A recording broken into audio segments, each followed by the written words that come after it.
Student class 5th Hindi medium हम computer में chapter 10 पढ़ लेते हैं इंटरनेट।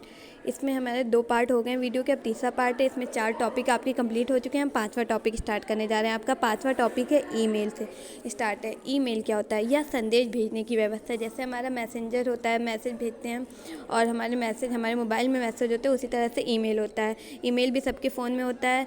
यह संदेश को लिखने, संग्रहित करने, भेजने तथा ग्रहण करने का साधन है। लिखने यानी इसमें हम संदेश मैसेज लिखते हैं, मैसेज इकट्ठा होते हैं, हमारे मैसेज भेजते हैं या हमारे मैसेज आते हैं। ईमेल ने संदेश माध्यमों को अत्यधिक प्रभावित किया, यानी कि इससे हमारे संदेश देने का सिस्टम बहुत ही ज़्यादा प्रभावित हुआ और अच्छा हुआ है।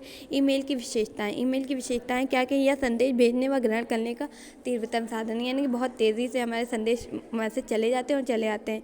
इससे संदेश भेजने का खर्च अत्यधिक कम होता है, यानी कि बहुत ही कम पैसों में इससे हमारे क्या संदेश भेजा जा सकता है आसानी से। मैसेज एक ही संदेश को कई लोगों को भेजा जा सकता है। एक इन्फॉर्मेशन हम एक से ज़्यादा लोगों को भेज सकते हैं। संदेश खोने की संभावना बहुत कम होती है, क्योंकि अगर हमने संदेश भेज दिया, मैसेज भेज दिया, उसके बाद वो कहीं खो नहीं सकता। संदेशों के साथ फ़ोटो, वीडियो या अन्य डेटा भी भेजा जा सकता है। ईमेल के ज़रिए हम संदेश तो भेज सकते हैं, उसके साथ फ़ोटो भी भेज सकते हैं, ऑडियो रिकॉर्डिंग, वीडियो रिकॉर्डिंग कुछ भी भेज सकते हैं। ईमेल के लाभ या संदेश भेजने की तीव्रतम सेवा यानी कि बहुत तेज़ है। इसके माध्यम से हम विदेशों के लोगों से भी संपर्क कर सकते हैं, यानी कि विदेश में कोई भी मौजूद हो, हम उससे भी संदेश के जरिए मैसेज कर सकते हैं ईमेल के माध्यम से। इसे कुछ ही सेकंड में विश्व में कहीं भी भेजा जा सकता है। अगर कोई भी मैसेज हम टाइप करके कुछ सेकंड लगता है, हम वर्ल्ड में कोई कहीं भी बैठा हो, हम उसे भेज सकते हैं। इसमें शब्दों की सीमा नहीं होती, चाहे जितना लंबा हम मैसेज कर सकते हैं। इसके लिए ईमेल तथा ईमेल प्राप्त करने वाले व्यक्ति का पता होना चाहिए। इसके लिए हमें पता होना चाहिए हम किसके पास ईमेल भेजें, उसकी ईमेल आईडी होनी चाहिए, तभी हम उसे ईमेल भेज सकते हैं। अब आपका ईमेल कंप्लीट हो गया। अब नेटिकेट्स क्या होता है? जिस प्रकार इस संसार में व्यवहार करने के नियम होते हैं, यानी कि हम आपस में कैसे रहते हैं, उठते हैं, बैठते हैं, खाते पीते, उस तरह के नियम होते हैं। उसी प्रकार इंटरनेट का प्रयोग करने के भी कुछ नियम होते हैं। इन्हें नेटिकेट्स कहते हैं। ठीक है, हमारे घर में रहने के, हमारे आपस में बातचीत करने के जैसे नियम होते हैं, उसी तरह से इंटरनेट के भी नियम होते हैं। इंटरनेट पे लोगों को सभ्य व्यवहार करें यानी कि हमें किसी से भी लड़ाई नहीं करनी, कोई भी उल्टे सीधे वर्ड हमें इंटरनेट पे यूज़ नहीं करने हैं।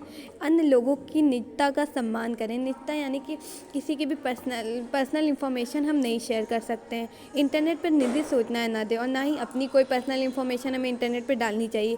कभी भी किसी खेल आदि का पासवर्ड किसी को ना दें। अगर आपके पास कोई आपकी वेबसाइट है, आपकी आईडी का कोई पासवर्ड है, तो आप इंटरनेट में किसी के साथ शेयर नहीं करेंगे। अपनी फ़ोटो किसी को ना दें। आप इंटरनेट में अपनी फ़ोटो भी किसी को नहीं देंगे।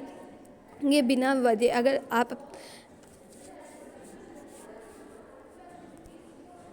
किसी भी अनजान व्यक्ति को आप अपनी फ़ोटो नहीं सेंड करेंगे। किसी भी अजीब सूचना को उत्तर ना देगा। अगर कोई इन्फॉर्मेशन उल्टी सीधी आ रही है तो उसका हम आंसर नहीं देंगे। किसी भी अनुचित या अजीब बात अपने माता पिता को बताएं। अगर इंटरनेट में कोई भी ऐसी बात हो रही जो आपको अजीब लग रही है, अलग सी लग रही, तो उसकी इन्फॉर्मेशन फ़ौरन आप अपने पेरेंट्स को देंगे। इंटरनेट पर प्रयोग गतिविधि अपने माता पिता से संज्ञान जानकारी में अवश्य दें। जो भी आप इंटरनेट पर कर रहे हैं, सुन रहे हैं, वो अपने माता पिता के अंडर में ही करें, उनकी जानकारी में ही करें। अब आपका चैप्टर कंप्लीट हो चुका है। आपका चैप्टर 10 इंटरनेट कंप्लीट हो चुका है। अब हम एक्सरसाइज पढ़ेंगे। एक्सरसाइज है हमारी फर्स्ट है, सही विकल्प पर सही का चिन्ह लगाई। वेबसाइट का पहला पेज होता है। अभी हम पढ़ चुके हैं वेबसाइट का पहला पेज क्या कहलाता है? वेबसाइट का पहला पेज होम पेज कहलाता है। ये हमारा right option, home page. Second question है आपका, यहाँ लोगों के पते स्टोर किए जाते हैं। लोगों के पते कहाँ स्टोर किए जाते हैं? एड्रेस बुक में। एड्रेस बुक पर क्लिक करेंगे।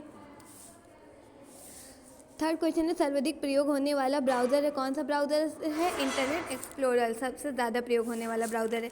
फिर है आपका सेकेंड क्वेश्चन, रिक्त स्थान भरिए। रिक्त स्थान विश्व का विशालतम कंप्यूटर नेटवर्क है। क्या है? इंटरनेट विश्व का विशालतम कंप्यूटर नेटवर्क है। एक वेबसाइट को दूसरी वेबसाइट पर जाना नेट सर्फिंग कहलाता है। ये हम पढ़ चुके हैं।